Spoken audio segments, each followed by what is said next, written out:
Citizens' Views, where citizens are journalists.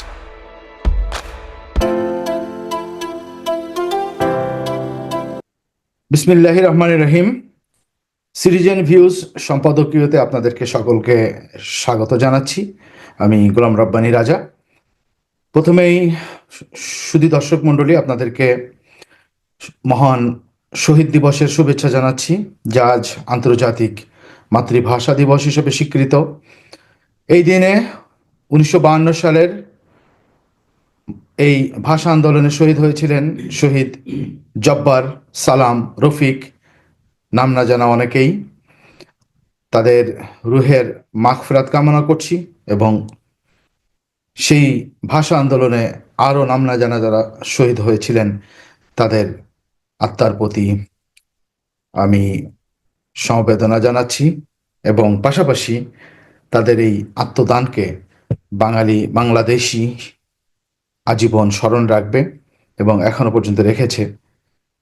আশা করি যতদিন পর্যন্ত বাংলাদেশ এবং এই ভূখণ্ড থাকবে, তাদের এই আত্মদানকে, ভাষার জন্য, মাতৃভাষার জন্য তাদের এই বলিদানকে, তাদের এই আত্মদানকে সকলেই শ্রদ্ধা করে স্মরণ করবে।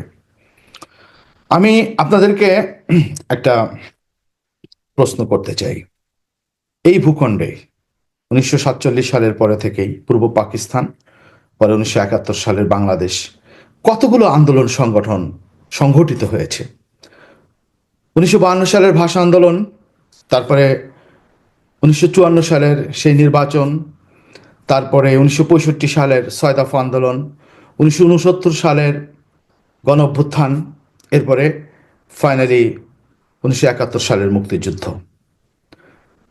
এরপর 71 সালের মুক্তিযুদ্ধের পরে আবার 1990 সালের একটি গণ অভ্যুত্থান হলো স্বৈরাচারী এরশাদ সরকারের বিরুদ্ধে। তারপর 2024-এ 16 বছরের দীর্ঘ স্বৈর শাসনের বিরুদ্ধে প্রায় 1,500-এরও বেশি শহীদের রক্তের বিনিময়ে এবং প্রায় 30,000-এর মতো যারা আহত, তাদের রক্তের বিনিময়ে আমরা সবেমাত্র এই জায়গাটাতে অবস্থান করছি। আপনাদের কাছে যে প্রশ্নটা আমি রাখতে চাই, এই যে আন্দোলন, সংগ্রাম এবং অভ্যুত্থান হচ্ছে, আমাদের জাতির কি কোনো পরিবর্তন হচ্ছে? আমরা বাংলাদেশি জাতি হিসাবে আমরা যে কারণের জন্য এই আন্দোলন সংগ্রামগুলো করি, সেটা হলো অধিকারের জন্যে। কিসের অধিকার?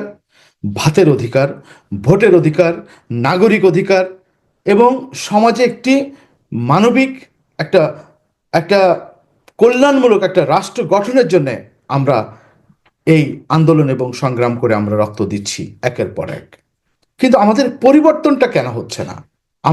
আমরা কেন পরিবর্তন পাচ্ছি না? রাষ্ট্র হিসাবে কেন আমরা নিজেদেরকে একটি কল্যাণমূলক রাষ্ট্র হিসাবে কেন গঠন করতে পারছি না?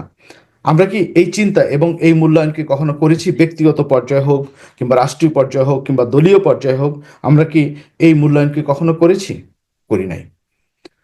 তাহলে এখন আমরা এই রাষ্ট্র হিসাবে একটি কল্যাণমূলক রাষ্ট্র আমরা কেন পাচ্ছি না, এই বিশ্লেষণ যদি আমরা করি, তার জন্য কি আমরা যারা সাধারণ জনগণ, আমরাও কি তার জন্য কি দায়বদ্ধতা আমাদের কি নাই? অবশ্যই। সাধারণ জনগণ হচ্ছে রাজনীতিবিদ কিংবা যারা আন্দোলন সংগ্রামে রক্তদান করে তাদের থেকেও সাধারণ জনগণের এই দায়বদ্ধতাটা আমি মনে করি অনেক বেশি। আজকে দেখেন, 2024-এর আগস্ট বিপ্লবের পরে আমরা একটি অন্তর্বর্তীকালীন সরকারের সময়ে আছি। আমরা এই মাত্র 5-6 মাসে কিন্তু আমরা ভুলে গেছি এই সেদিনের কথা, যে জুলাই এবং আগস্ট মিলে যে মুহুর্মুহু গুলি, হত্যা, নারকীয় হত্যাকাণ্ড, গণহত্যাকাণ্ড এবং যে অত্যাচার গত 16 বছরের আওয়ামী সরকারের, এই অত্যাচার কিন্তু আমরা ভুলে গেছি। আমরা ভুলে যে এখন আমরা কি করছি?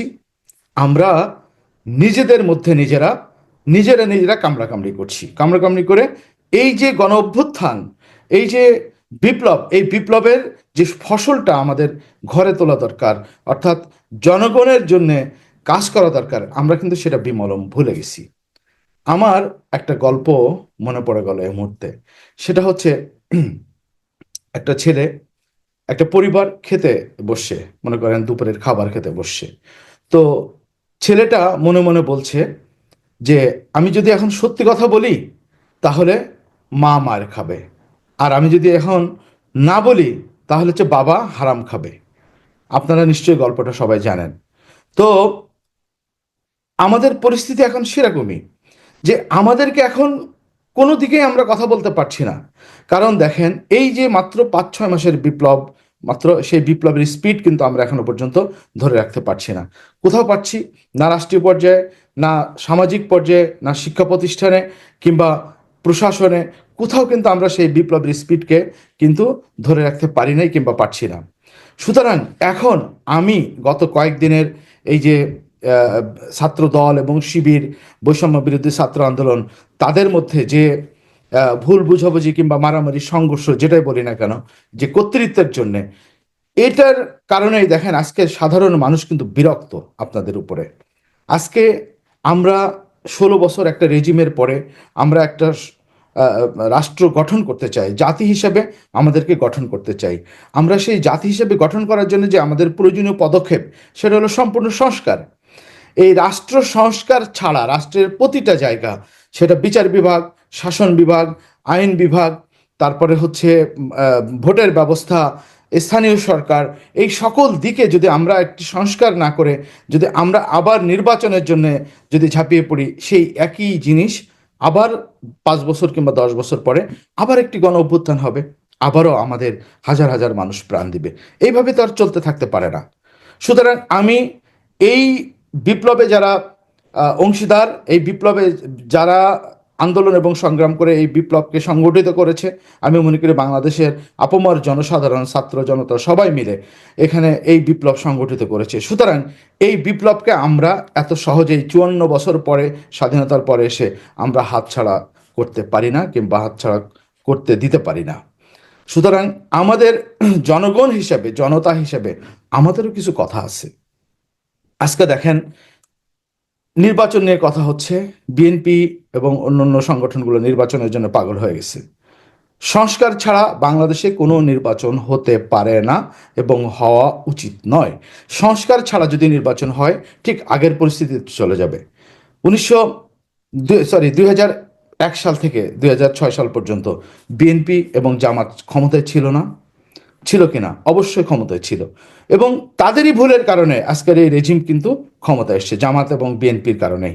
কারণ জামাত এবং বিএনপি কিন্তু তত্ত্বাবধায়ক সরকারের কাছে ক্ষমতাটা ঠিকমতো হস্তান্তর করতে পারে নাই, যে কারণ জন্য 111। আর 111 আসার কারণেই আজকে হচ্ছে গত 16টা বছর বাংলাদেশের মানুষ সাফার করলো।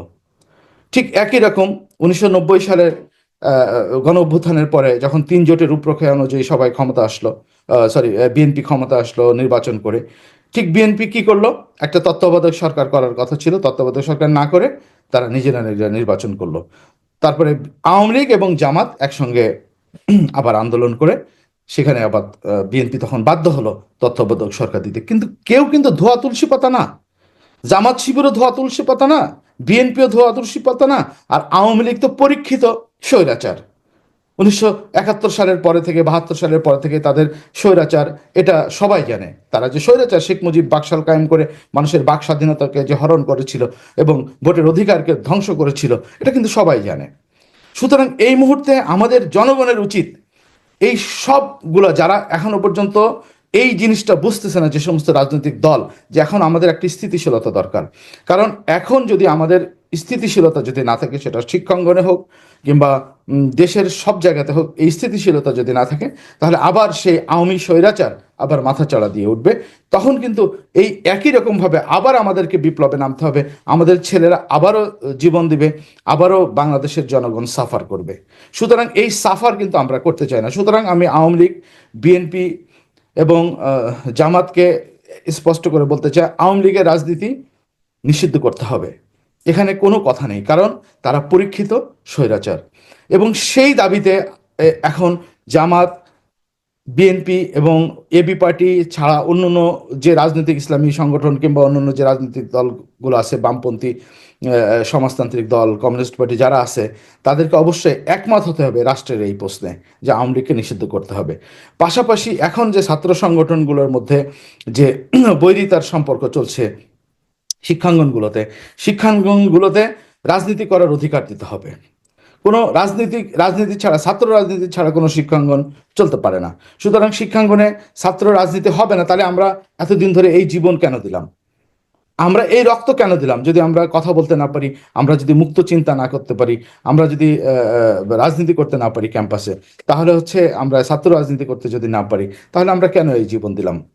আমাদের এই ১,৫০০ জীবন কেন দেয়া হলো? সুতরাং আমি বিএনপির অঙ্গ সংগঠন, ছাত্র দল এবং জামাতের সংগঠন, শিবির, কিংবা অন্যান্য ছাত্র সংগঠন যারা আছে, ক্রিয়াশীল যে ছাত্র সংগঠন যারা ক্যাম্পাসে আছে, তাদের কাছে অনুরোধ করব যে আমাদের এই ঐক্য বিনষ্টের চেষ্টা কিন্তু একটি পক্ষ কিন্তু করে যাচ্ছে সব সময়। কারণ এই ঐক্য বিনষ্ট যদি করতে পারে, তাহলে এই যে রেজিম, ছাত্রলীগ নিষিদ্ধ সংগঠন, তারা কিন্তু আবার ফিরে আসতে পারবে। আওয়ামী লীগ আবার কিন্তু রাজনীতিতে ফিরে আসতে পারবে, যদি কিনা এই গণ অভ্যুত্থানের এই চেতনাকে, গণ অভ্যুত্থানের এই স্পিডকে যদি নস্যাৎ করে দিতে পারে। সুতরাং আমাদেরকে সজাগ থাকতে হবে। পাশাপাশি এই যে কাদা ছোড়াছুড়ি, কেউ কিন্তু ধোয়া তুলসী পাতা না। ৮০ দশকে ছাত্র সংগঠনগুলা যেভাবে স্বৈরাচার এরশাদ সরকারের বিরুদ্ধে আন্দোলন করেছিল, সেখানেও কিন্তু দ্বিধা বিভক্ত ছিল। ইসলামী ছাত্র শিবির একভাবে আন্দোলন করেছে, আবার সংগ্রামী ছাত্র ঐক্য নামে বাম এবং আওয়ামী সংগঠন তারা এক করছে, ছাত্র দল তারাও একসঙ্গে কিন্তু আন্দোলন করেছে। কেউ কিন্তু একসঙ্গে কিন্তু আন্দোলন করে নাই। কিন্তু এবারের এই ২৪-এর গণঅভ্যুত্থানে কিন্তু সবাই কিন্তু একসঙ্গে এই রেজিমের বিরুদ্ধে আন্দোলন করেছে, প্রকাশ্য হোক কিংবা অপ্রকাশ্য হোক, সবাই কিন্তু এখানে ছিল। সুতরাং নিজেদের মধ্যে কাদা ছোড়াছুড়ি না করে, আমি যে কথাটা আগেই বলেছি, ছাত্র দলও কিন্তু ধোয়া তুলসী পাতা না, কিংবা শিবিরও কিন্তু ধোয়া তুলসী পাতা না। সুতরাং আমরা সবারই ক্যারেক্টার, সবারই চরিত্র কিন্তু আমরা জানি, সাধারণ মানুষ কিন্তু জানে। সুতরাং কেউ কারোর চরিত্রের ব্যাখ্যা সাধারণ মানুষের কাছে প্রকাশ করার কোনো প্রয়োজন নেই। সুতরাং এখন যে জিনিসটা প্রয়োজন সেটা হলো একটা ইস্পাত কঠিন ঐক্য, যে ঐক্য ধারণ করে আমরা আগামীর বাংলাদেশ গড়ে তুলতে পারবো। রাষ্ট্রের বৃহৎ প্রশ্নে এক হচ্ছে, আওয়ামী রেজিমেন্ট নিষিদ্ধের প্রশ্নে সবাইকে এক হতে হবে। নির্বাচনের আগে সংস্কার সম্পূর্ণ হতে হবে। বেসিক এই দুটা জিনিসের সঙ্গে সকলকে ঐক্যমত পোষণ করে আগামীর বাংলাদেশ গড়ার প্রত্যয় ব্যক্ত করতে হবে। তা না হলে আমি মনে করি আবারও যুব সমাজ, ছাত্র সমাজ আবারও কিন্তু এই এর ভিতরে যদি কোনো কেউ কুটোচাল করে এই ঐক্যকে বিনষ্ট করতে চায়, তাদেরকে কিন্তু আবারও ছাত্র সমাজ এবং সাধারণ মানুষ কিন্তু রুখে দেবে। আমি সকলকে আহ্বান জানাবো, এখন ঐক্য বিনষ্টের কোনো সুযোগ নাই। ঐক্য ধরে রাখতে হবে সবাইকে। আগামীর বাংলাদেশ, আমাদের স্বপ্নের বাংলাদেশ গড়ার আগ পর্যন্ত আমরা সবাই একসঙ্গে মিলে একটি নতুন বাংলাদেশ গড়ে তুলব, সেই লক্ষ্যে কাজ করতে হবে। এবং এই ডক্টর ইউনূসের এই অন্তর্বর্তীকালীন সরকারকে সহযোগিতা করতে হবে, যাতে উনি দ্রুত সংস্কার করে একটি সুন্দর একটা নির্বাচন ব্যবস্থা আমাদেরকে দিয়ে যেতে পারেন। তা না হলে ভবিষ্যতে আবারও ৫ বছর ১০ বছর পরে আমাদেরকে আবারও ঠিক স্বৈরাচারের বিরুদ্ধে, আবারও ঠিক একটা রেজিমের বিরুদ্ধে আমাদেরকে আন্দোলন করে আমাদের আবারও রক্তক্ষয় হওয়ার সম্ভাবনা থাকবে। সুতরাং সবাইকে আহ্বান জানাবো, ঐক্য ধরে রেখে আগামীর বাংলাদেশ গড়ার প্রত্যয় ব্যক্ত করে এই কাদা ছোড়াছুড়ি বন্ধ করুন। ধন্যবাদ সকলকে। আগামী সম্পাদকীয়তে আপনাদেরকে আবার দেখার আহ্বান জানিয়ে এখানে শেষ করছি। আসসালামু আলাইকুম।